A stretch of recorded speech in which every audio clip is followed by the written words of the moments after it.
buruh migran, dimanapun berada teman-teman JPMI dan teman-teman Pilar, kami ingin bertanya tentang kondisi Kartika. Di sini ada Mbak Kartika yang dulu pernah mengalami kekerasan, dan di sini juga ada Mbak Eni. Mbak Eni adalah ketua IMA dan koordinator Pilar. Gitu. Kita ingin tanya-tanya bagaimana Mbak Kartika saat itu ya, Mbak Kartika. Gimana kabarnya Mbak Kartika? Sehat ya. Kenapa? Selama berapa tahun Mbak Kartika di Hong Kong dulu itu? Kerja di majikan 2 tahun 3 bulan. 2 tahun 3 bulan? Apakah tidak digaji sama sekali? Tidak. Sama sekali tidak, selama 3 bulan. Terus apakah majikan sampean sendiri tidak ingin bertanya ke majikan, majikan aku tidak digaji atau sebagaimana gitu? Udah katanya emang nggak dikasih gaji, dia nggak mau kasih gaji. Majikan jawabnya tidak mau gaji. Sudah pernah tanya ke agen? Kalau tanya, saya nggak semenjak saya diambil majikan nggak pernah ketemu agen. Nggak pernah ketemu agen, nggak pernah dikasih keluar. Paham. Kami dulu pernah mendengarkan Mbak Kartika mengalami kekerasan itu. Kami boleh tahu kekerasan contohnya seperti apa?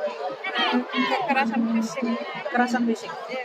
Contohnya kayak dipukul pakai hanger. Ya, rantai sepeda. Rantai sepeda juga. Ya, sama botol. Sering dijeblesin ke kamar mandi. Ke itu kamar mandi. Iya.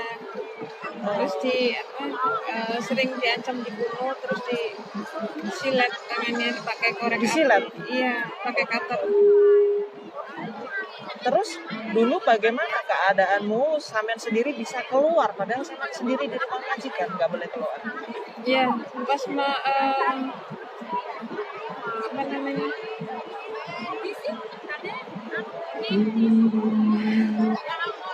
Pelan kebetulan majikan. Iya.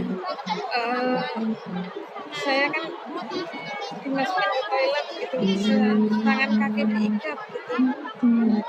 Terus majikan perempuan itu kan belum pulang karena dia shift malam.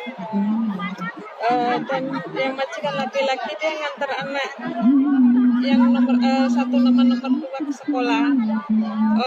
Dia kan pagi mengecek saya di kamar mandi karena kamar mandi itu dikunci dari luar, tapi mungkin dia lupa, udah ditutup lagi. Terus saya inisiatif untuk melihat situasi dulu. Ada gunting di meja belajar anak mereka. Saya pelan-pelan mengambil gunting itu untuk memotong ikatan itu. Iya. Terus saya melarikan diri. Terus waktu itu siapa yang membantu? Saya melarikan diri sebenarnya. Saya tidak pegang apa-apa. Saya minta tolong sama supir mobil kecil itu. Saya bilang tolong saya melarikan diri, saya nggak punya uang untuk naik mobil. Tapi sopirnya lihat, mungkin kasihan rambut apa segala. Jadi saya diperbolehkan naik, tapi nggak tahu arahnya kemana. Ada orang turun, saya ikut turun, saya jalan, nggak tahu jalan kemana. Tapi ada orang anak Indonesia lagi libur. Saya minta tolong ke situ, mbaknya juga nggak tahu saya harus bawa saya kemana. Dia harus tanya-tanya orang, terus katanya harus larikan aja ke KJRI gitu.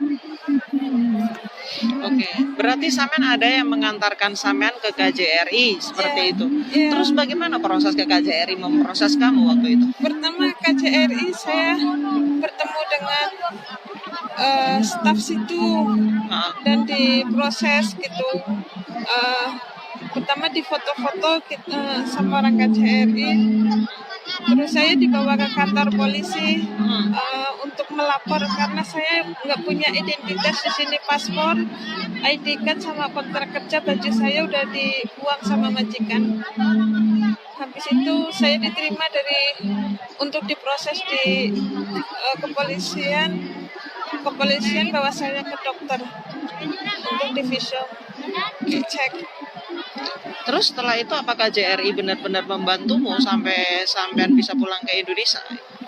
Sebenarnya kan saya di KCR itu enggak eh, kayak ke tribunal itu sebenarnya agent saya yang KCRI memanggil agent saya. Menyuruh agenmu untuk membantu kamu, Iya. terus dibawa ke rumah sakit, Enggak, ke tribunal untuk menuntut. hak-hak saya. Uh-uh. Tapi saya juga nggak tahu apa-apa di situ karena nggak dijelaskan. Setelah itu apakah berhasil membantumu atau sampai langsung dipulangkan? Enggak, di situ aku harus nunggu sidang kriminal dulu. Habis sidang kriminal saya dinyatakan menang. Terus saya nunggu lagi sidang tribunalnya tapi kalah. Habis kalah saya tanya lagi nggak ada persidangan, saya mau pulang. Dia dipulangkan aja. Berarti KJRI tidak membantumu selebihnya untuk mengusahakan kamu sendiri selama 3 bulan tidak digaji, hak kamu tidak bisa libur. Terus selama ini KJRI tidak ada mengusahakan untuk mendapatkan hal ini? Tidak ada. Tidak. Kemudian Mbak Kartika dipulangkan ke Indonesia. Iya. Terus bagaimana dengan kondisi kesehatanmu selama di Indonesia? Saya nggak pernah berobat. Nggak pernah berobat sama sekali? Iya. Terus apa yang terjadi dengan Mbak Kartika sekarang? Merasakan sakit sampai sekarang atau sakit itu sudah hilang? Masih sakit. Masih sakit? Iya, karena keloid yang pernah sama majikan ini dia sering sakit, gatal, nyeri gitu. Kadang nyeri gitu. Iya. Sampai sekarang? Iya. Kemudian Mbak Kartika sendiri bisa kesini lagi itu dengan bantuan dari JBMI?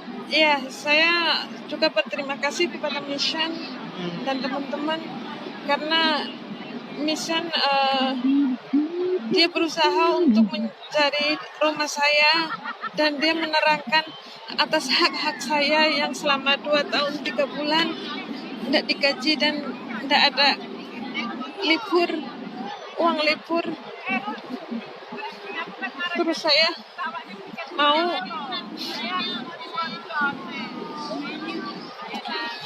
Oke. Bagaimana selama ini JBMI membantu? Dia sangat baik. Sangat baik. Kalau saya ada sidang, dia konsultasi sama saya, ngomong kalau ada sidang, saya harus ke Hong Kong. Mereka mempersiapkan semuanya. Selama ini JBMI mendukungmu? Iya, sangat mendukung. Mbak Kartika kan sudah berapa lama di Indonesia? Sudah dari 2014. 2014. Iya. Dan sekarang dibantu lagi oleh JBMI dibawa ke Hong Kong. Iya, 2014 saya ke sini sama Mbak Seringatin, terus memproses hak-hak saya di sini. Terus di 2018 saya juga ke sini, saya ketemu sama pengacara saya, apa yang saya harus lakukan di situ. Dan di tahun 2022 ada persidangan untuk keputusan. Berarti Mbak Kartika kemarin ke sini adalah untuk sidang ya? Iya. Bagaimana proses sidangnya? Mbak ini mungkin bisa membantu untuk mengatakan bagaimana proses sidangnya Mbak Kartika saat ini. Jadi Kartika kemarin datang ke sini itu kan untuk sidang yang menuntut ganti rugi ya. Itu kan menuntut ganti rugi dari dua pihak majikan.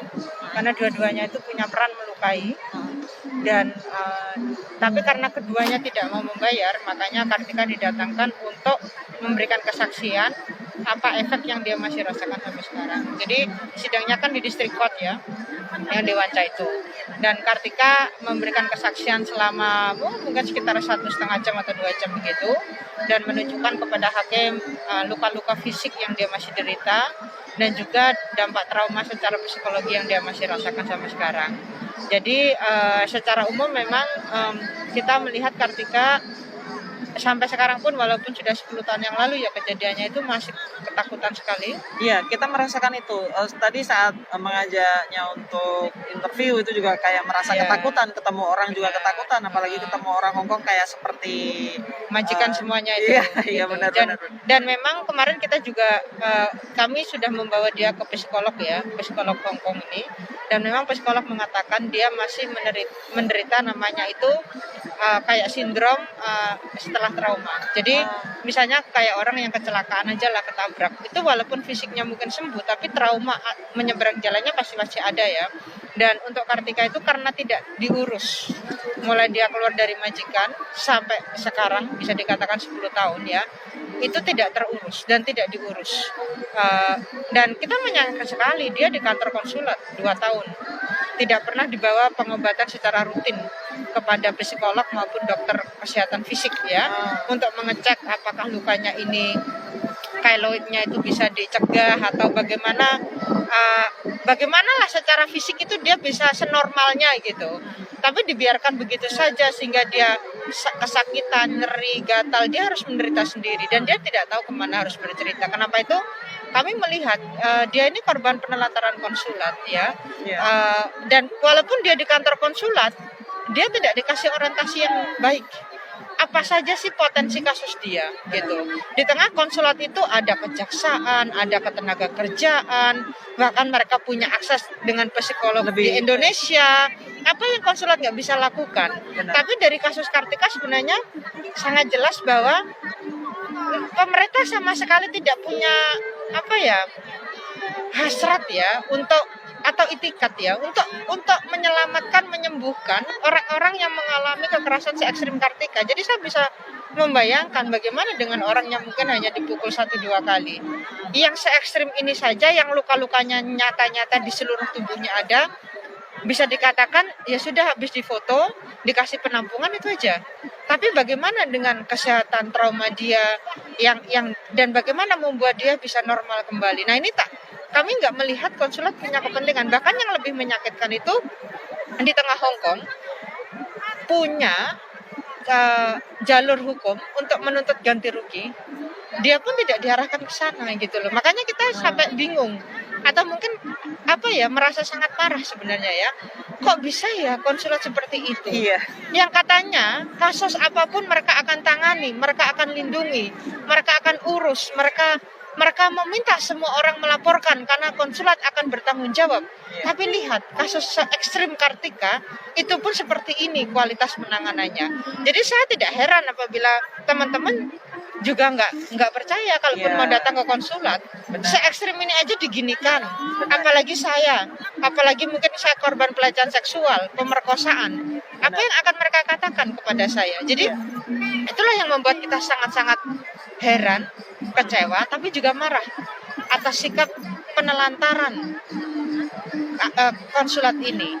Mereka sama sekali nggak punya hati untuk meyakinkan orang yang tinggal di dalam shelter mereka yang nyata-nyata ada bersama mereka 2 tahun untuk punya pengobatan yang memadai.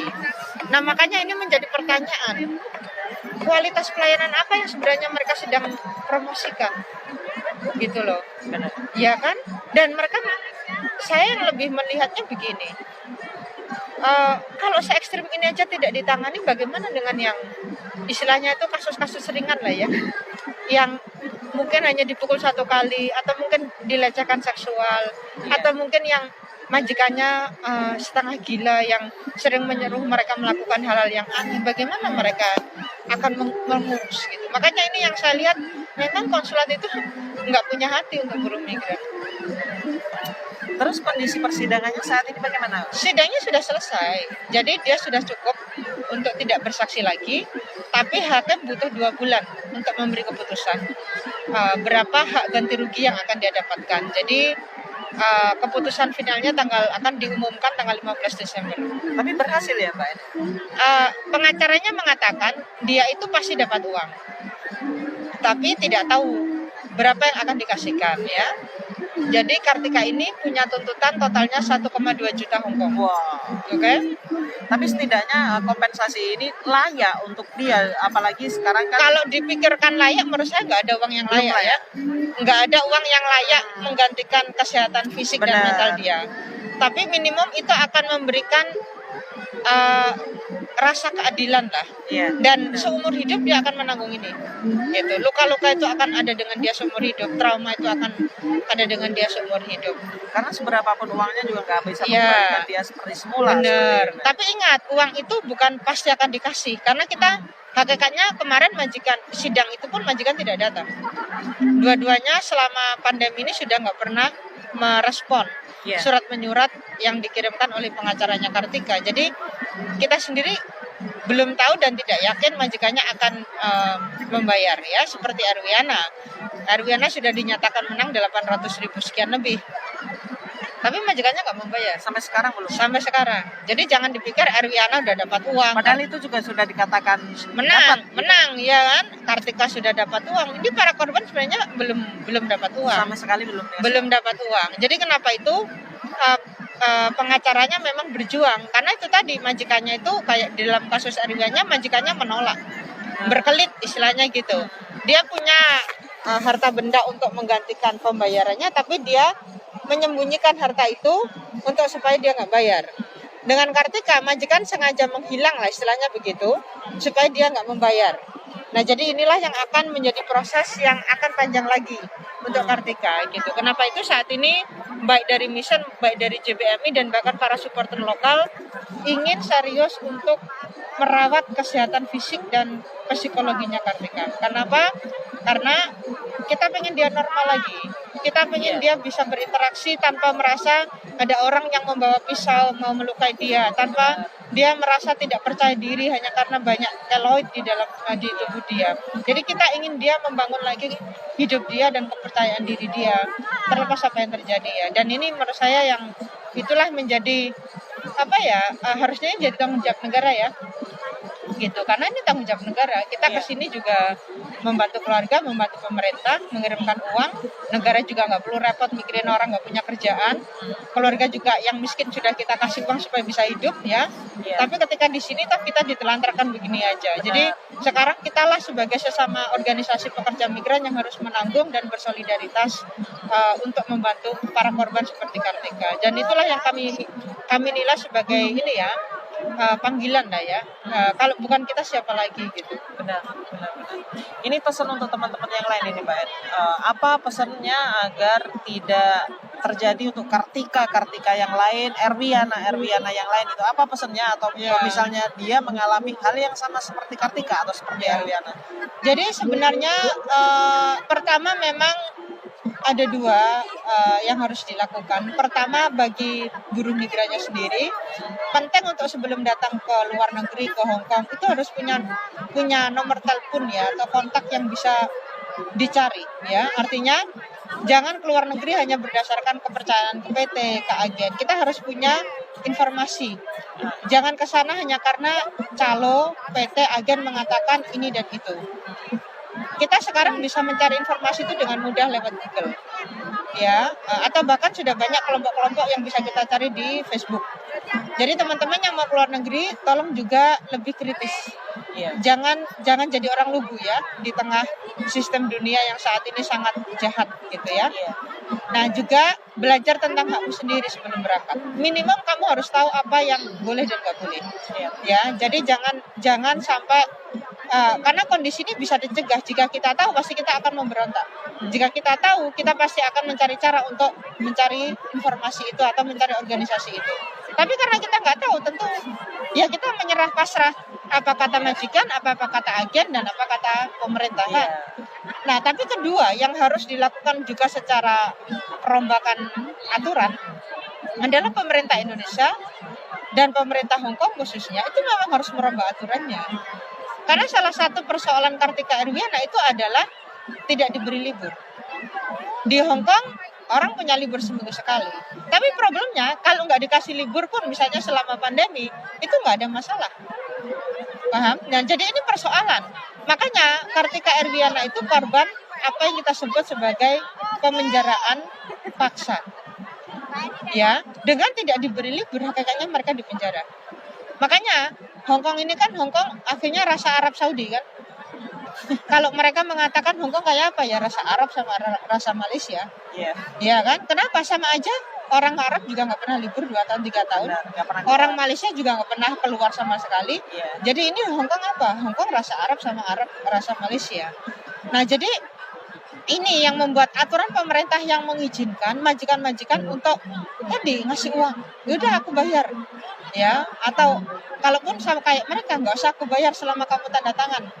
Ya kan, kayak Arifana dia nggak terima uang sama sekali juga. Yang penting suruh tanda tangan. Ya, dalam kasus Kartika bahkan dia nggak tanda tangan. Tapi bagi pemerintah itu bukan pelanggaran selama kamu mau dikasih uang 150 katakan per libur, itu kan tidak baik. Kita bukan tidak mau, kita sendiri kalau ditanya antara libur dengan terima uang libur, mending kita libur. Tapi kan masalahnya majikan mengancam lewat kalau kamu nggak mau, aku akan terminate kamu pulang. Karena ini jadi persoalan lain. Jadi teman-teman itu tidak punya daya tawar untuk menolak, untuk mengatakan tidak, karena secara aturan dia dikungkung oleh aturan. Ya, kalau menolak majikan diterminate dipulangkan. Kalau kamu tidak libur selama majikan bayar, ya sudah apa yang dipermasalahkan. Karena ini dalam hal kasus Kartika dan Erwiana sederhana, nggak ada libur, nggak bisa minta pertolongan. Makanya tadi Hongkong rasa Arab sama rasa Malaysia. Oke, teman-teman, itu tadi adalah keterangan dari Mbak Kartika dan juga Mbak Eni. Semoga tidak ada Erwiana yang kedua dan tidak ada Mbak Kartika yang kedua ya. Dan terima kasih atas kedatangannya Mbak Tika, sukses dan semoga segera sehat ya. Melihat jangan takut lah ini karena mungkin ini adalah hal yang tidak ingin dialami oleh semua buruh migran, tapi ini benar-benar terjadi kepada buruh migran. Dan terima kasih ya Mbak Eni sudah menemani Mbak Kartika di sini. Dan terima kasih untuk teman-teman semua. Semoga ini menjadi pengalaman dan jadikan diri sendiri itu untuk melawan ketakutan dengan belajar tentang hukum perburuan atau membentengi diri sendiri untuk mengikuti berorganisasi. Gitu. Terima kasih teman-teman. Sampai jumpa di next minggu ya. Dadah.